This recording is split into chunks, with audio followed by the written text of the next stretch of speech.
And I had lots of fun, and we went out raving and, you know, partying and stuff.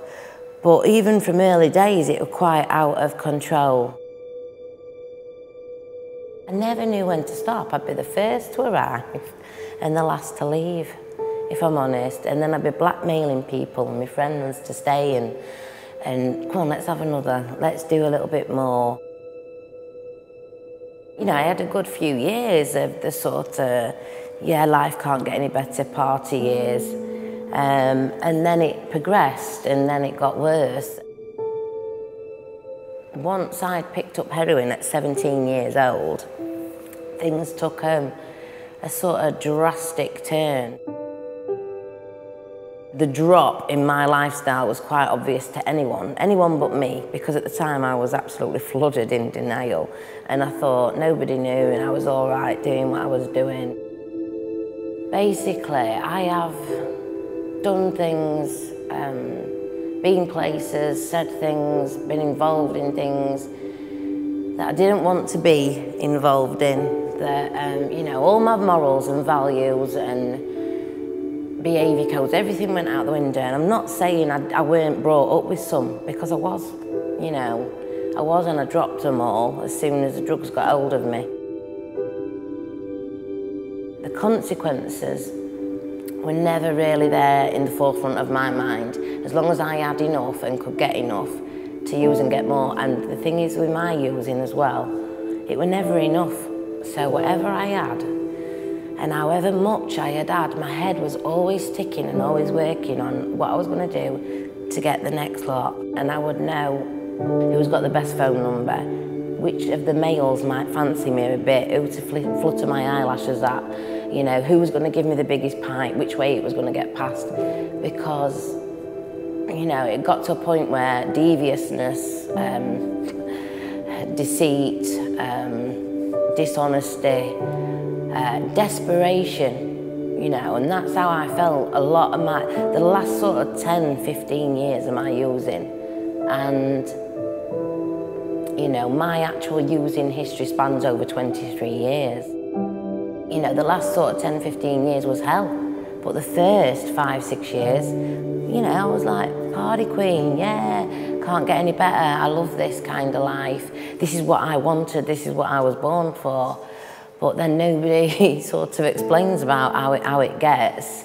And even when it got like it, I'd think, I need to stop this, I want to stop this. Been a little bit clean and crazy a few times, but this time I wanted to change more than just putting drugs down. Because recovery to me is not just stepping away from your substance or your substances. It's learning a new way to live.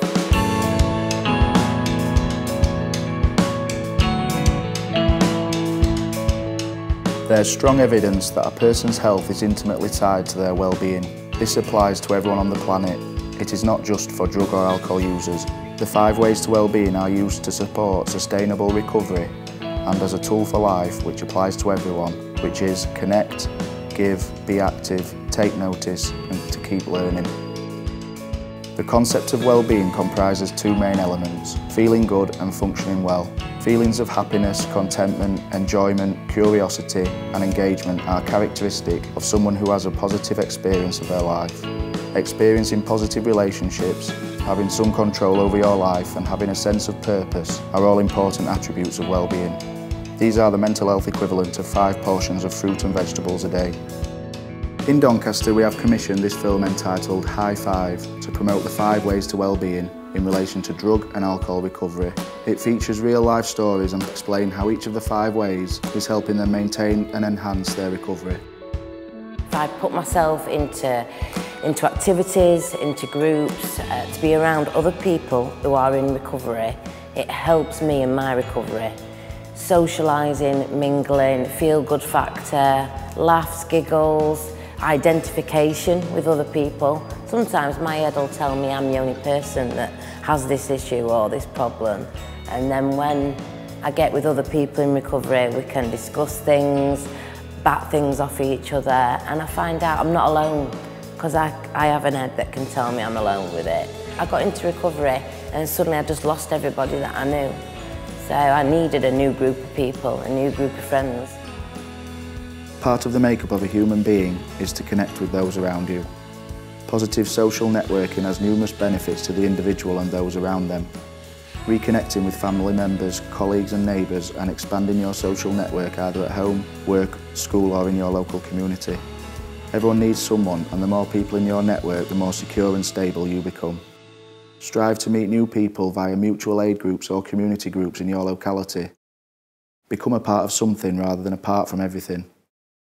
Before getting involved in peer support and mutual aid, did you feel alone and isolated? Totally. I did feel very alone and isolated before I accessed peer support. It compounded all the negative feelings I had about myself. I expected somebody to come and knock at the door and come and rescue me. It took me a long time to come to realise that I needed people around me that were the same, that had the same issues.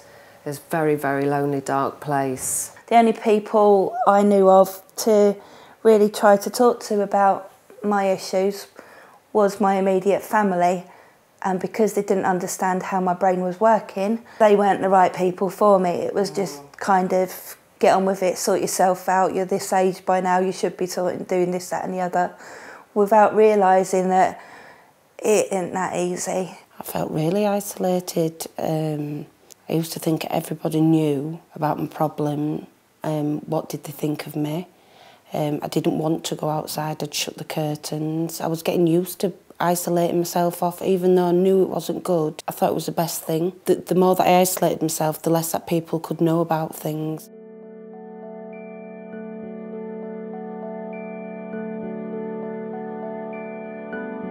Mutual aid, support groups, I can't even begin to describe how beneficial they are. I've done it many times without any kind of support or any kind of aftercare, and for me personally it doesn't work on its own. I alone must do it, but I cannot do it alone, and together we can, together we grow. I believe in that wholeheartedly. Mutual aid and peer support in my recovery has been a massive support. Accessing Narcotics Anonymous was a lifeline for me. It saved my life as far as I'm concerned, and I will never forget that. So I couldn't tell anybody enough how important it is. If I didn't access peer support in that way, I don't imagine that I'd be sitting here today. There's smart groups, there's NA, all different types of peer support, and there's always somebody there to talk to or, you know, make you feel welcome. When I first went to IA, when I walked in the door, it was the most nerve-wracking thing I've ever done, but the best thing I've ever done. It really is, it changed my life.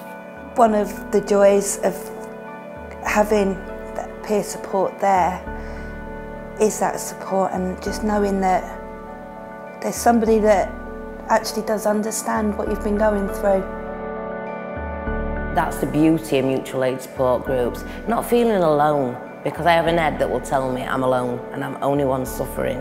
Whereas when I get involved, and there's mutual aid most nights of the week, it's you know, an hour and a half out of your life. For me personally, I used to think, oh, I don't need it, and then, you know, this time around I wanted to do things differently, and I thought, I'm going to try it. I'm just going to step out of my comfort zone, I'm going to try it. And I tried it, and it's been the best decision that I could have made.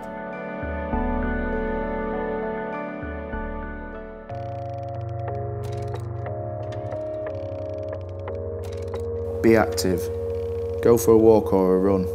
Step outside, cycle, play a game, garden, dance. Exercising makes you feel good. Most importantly, discover a physical activity you enjoy and that suits your level of mobility and fitness. Regular physical activity is associated with a greater sense of well-being and lower rates of depression and anxiety across all age groups. Physical activity does not necessarily need to be particularly intense for feeling good. Slower paced activities like walking can also have the benefit of encouraging social interactions at the same time. Just being part of something and joining in, instead of sort of whiling the hours away in a day on my own, wishing I'd have done more, just get involved. And there's loads of activities that go on in services every week, all the time. I went on a walk last week in Derbyshire. It was beautiful. Sometimes there's walks on a weekend that go down by the canal, and it's spending time with quality people, doing an activity, and at the end of it you can feel proud of yourself. So what's the group been doing here today then?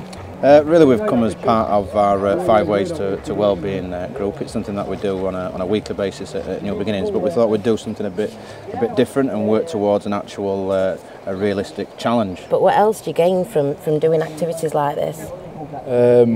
I think the health benefits, it makes you feel part of. You know, when you've been using drugs and alcohol, you don't really feel a part of, and this gives you a chance to get out in country and really get stuck into a challenge, basically. Same sort of thing. It's just about being together with people who are doing similar sorts of things to ourselves, other addicts wanting to get better. And it's about teamwork, and like I say, about being outside in the open, challenging yourself and meeting the challenge and motivating each other. Motivating each other, yeah. And that it does give people the opportunity to be able to connect, to actually go out on something like this and kind of meet people that they possibly never did. There's the being energetic, there's getting the exercise, there's the fitness level into it as well. While we're all out there, we're all learning something individual about ourselves, about working together as a team, about the environment, things that are close to us at home. We're looking at how people can sort of lead stronger, healthier lives by using the 5 Ways to Wellbeing sort of simplistic techniques, really. We came down as a group of place where we went to Doncaster Alcohol Services, and there were a group of us, and we were interested in carrying it on after we'd done so many weeks, and we started doing level 1 horticulture and carried that on, finished doing that, and we started level 2 now, and we enjoy it. Being out and about and talking to new people, because if you isolate yourself and stuff like that, then there's no point, is there? Just makes the situation worse. Yeah, gives you a buzz, picks you up. You know, it's no just by being here. You're not needing to drink, smoke, or anything else. You're just getting that lift. I've been that wrapped up in my own little world for so long. If it wasn't benefiting me or gaining me, or if I weren't getting what I wanted out of something, I took no notice of anything. I could easily go through a whole day and not notice what happens to anybody else, or what anybody else says, or how they behave, or anything, as long as I got what I needed and wanted. I notice a lot more today, even as the birds singing in the morning. I used to hate that noise. I'd still be awake, usually, and then it'd all be their fault that I weren't sleeping because they were twittering and twerping away. And now, I have slept, and I've usually had a really good night's sleep as well, and I hear them birds in the morning, and I think it's beautiful. I notice the trees, the colours of the trees, the flowers. I notice the seasons changing, and that's stunning to me. I do a lot of travelling on trains and buses, and I notice the beauty of things, but I notice people as well. I'm a little bit of a people watcher, and I notice really nice gestures being done by other people, and people, handing things back to people, and just things like that. I've never ever noticed things like that from being a child up to, I've just turned 36, and it's only in the last year or two that I've started noticing these things. So we're here on the South Yorkshire Navigation Canal. It's an absolute beautiful day today. I would never ever noticed things like this before when I was in my active addiction. Yeah. And it's absolutely stunning. Do you? Definitely, yeah. When you come along on these activities, what sort of things do you get from it? Well, I come mainly just so that I can meet new people and do new activities, do something that I never thought I'd do before. It's a lot different to what I was doing, just isolating myself, and yeah, it's just nice to be out, enjoying things. noticing how beautiful the world is. I've been going on a lot of walks that they've been doing and things like that, so it's nice to be getting exercise and being out doing things with them. But it's just mainly talking to people, meeting new people, because I've never really done that before. Yeah, I think I forgot what it were all about, meeting new people and making friends. I think I just sort of forgot about all those skills that I needed to do that as well, so I'm sort of gaining those skills to make new friends and gaining confidence. Take notice, be curious, catch sight of the beautiful, remark on the unusual, notice the changing seasons, savour the moment whether you are out walking, eating lunch or talking to friends. Be aware of the world around you and what you are feeling. Reflecting on your experiences will help you appreciate what matters most to you. Modern life is very busy and very hectic. Sometimes we do not give ourselves enough time to stop, look, relax and reflect. We all should pause and appreciate our surroundings and our place in them. You know, I take a lot more notice of my family and my loved ones, because family to me doesn't mean blood. It doesn't always have to mean blood family. I have a recovery family, which mean the world to me as much as my blood family. You know, I've started building relationships back up in my family. You know, damaged ones that I thought were irreparable at times. You know, for the first 6 months when I left rehab, my mum still carried her purse around with her, and she stashed it and she took it away and carry her handbag around with her, and it really kind of hurt me, if I'm honest, and it upset me. But it takes time to build them kind of relationships. You know, I've been the first to admit I'd be dipping it. When I was desperate, I didn't care where I got it from or who I got it from. So, you know, just that being trusted, giving money to go to the shop or do whatever, but it's not just that, it's the fact that I want to do things for them. Keep learning, try something new, rediscover an old interest, sign up for that course, take on a different responsibility at work, fix a bike, learn to play an instrument or how to cook your favourite food. Set a challenge you will enjoy achieving. Learning new things will make you more confident as well as being fun. The continuation of learning through life has the benefits of enhancing an individual's self-esteem, encouraging social interaction and a more active life. Adult learning has been associated with positive effects on well-being, reports of life satisfaction, optimism and efficacy. Set a challenge that you will enjoy achieving. Learning plays an important role in building confidence, encouraging social networks as well as being fun. Learning can have a positive impact on your well-being. Learning doesn't have to be just purely academic. You can learn a new skill or hobby, or reconnect with a forgotten hobby. I would recommend getting your life back on track, getting your education back to people in recovery. It's a big step at first, it's scary. For me it was very scary. Lack of confidence, anxiety problems, not feeling I was worth it, not feeling I was good enough. Slowly building up, going to groups, speaking out, being a part of the recovery community in Doncaster, built that confidence up, that motivation to try different things. Getting to that group setting in the classroom, you know, I'm enjoying that, meeting new people, whereas before I lived pretty much a reclusive existence with no social circle of friends, no social activities, just me and my substance misuse, and that's how I lived my life. So it's been really hard breaking down those barriers and those walls, what I'd put up. But I'm so glad I did, because I'm enjoying this now, you know. So obviously you've enjoyed attending this course and learning new skills. Do you think it's an important part of other people's recovery? Well, since completing this course, I was actually I was a bit worried, a bit apprehensive about what I'd now do on my own. Obviously, the feelings that I felt from the course, they made me feel so confident. However, what I was offered here by Sam Parkin and the rest of the staff was an opportunity to progress into some voluntary work, and I took that. So by coming to this place yet again, and not only is it familiar, I've got to relearn all the skills that I originally did when I was still sort of suffering at the beginning of my recovery.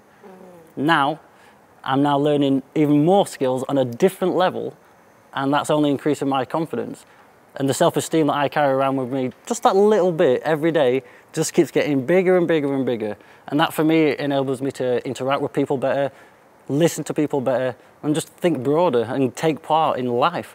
And hopefully in the future, I really, really get to get a full-time job out of this and get the life that I've always sort of wanted and dreamed of, maybe a bit when I was younger. Personally, I've took a lot from the multi-skills course, meeting new people, again learning new skills, interacting with other people, being like a team player, different activities we've took part in, you know, brushing up on us English and maths and computer skills. And from there, then I got the opportunity to do a few days with the ground staff, which has led into me coming in on a weekly, like once a week, and helping the ground staff with the job that they do, which has also given me work-related skills and, you know, discipline and having to get up in the morning and turn up and, you know, put a full 8-hour day in kind of thing. So it's been really enjoyable. My own confidence that I've got now, I enrolled in courses here at Northern College. There's nobody holding me hand, I'm here by myself and I'm meeting new people and absorbing all this knowledge from something I know, something I've lived, and something I'm damn good at, and I'm proud to say that. My aspirations and hopes for the future are employment and helping other individuals.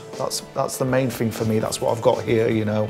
I've got a good heart and I've got a good head on my shoulders now, and I want to help others so they don't have to be like I was, you know, that I can show them that you don't have to be that way, look at all this, you know, you can have all this. And it is hard work, but it's a better life, you know, it's such a better life. Give. Do something nice for a friend or a stranger. Thank someone, smile, volunteer your time, join a community group, look out as well as in. Seeing yourself and your happiness linked to the wider community can be incredibly rewarding and creates connections with the people around you. Helping, sharing, giving and team-orientated behaviours are associated with an increased sense of self-worth and positive feelings. Feelings of happiness and life satisfaction have been strongly associated with active participation in social and community life. It is important to feel included in your neighbourhood rather than being excluded. Giving to others can be very satisfying, and it doesn't even have to be done in an organised way. You could give by helping a neighbour or friend, an ear to talk to or a helping hand. A small gesture can make a big difference for others as well as yourself. Volunteering is one way of giving, and it can be a good way of learning new skills, meeting people, gaining experience, or even a way of taking the first steps back into the workplace.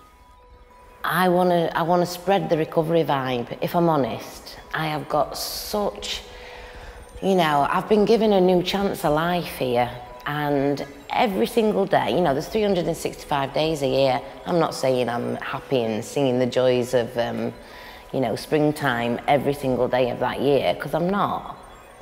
But as I'm going on, I'm finding so much more to be grateful for, so much more joy in the things that I do. You know, I'm not struggling as much around my feelings, all that kind of stuff. So I want to spread this stuff to people who are thinking on it and maybe wanting to get into it, or thinking, oh, I'm not sure I can do that.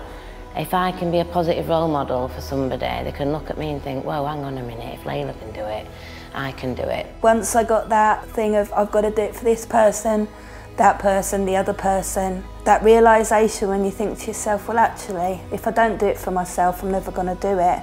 And once that determination kicked in, well that was it, there was no stopping me. I wanted my recovery like, you wouldn't believe it was, well, my Christmases and birthdays all come at once.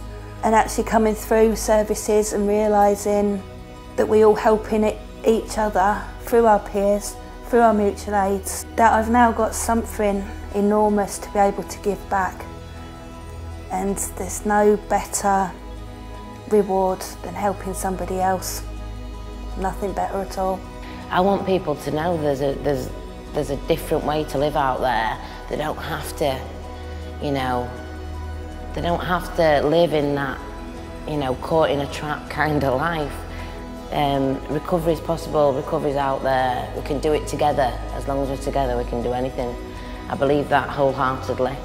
So that's why I feel like I want to give back, to volunteer, to be a mentor, to show people that there's a way out.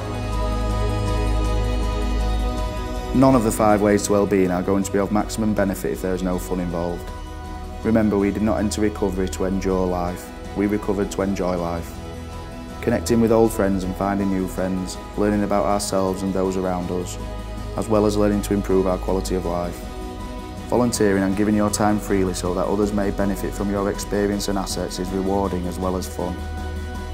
Always make sure that you have a balance in everything you do. Otherwise it will take all the fun out of it and become tedious, and you will end up getting resentful at the very thing that you are doing to maintain your recovery.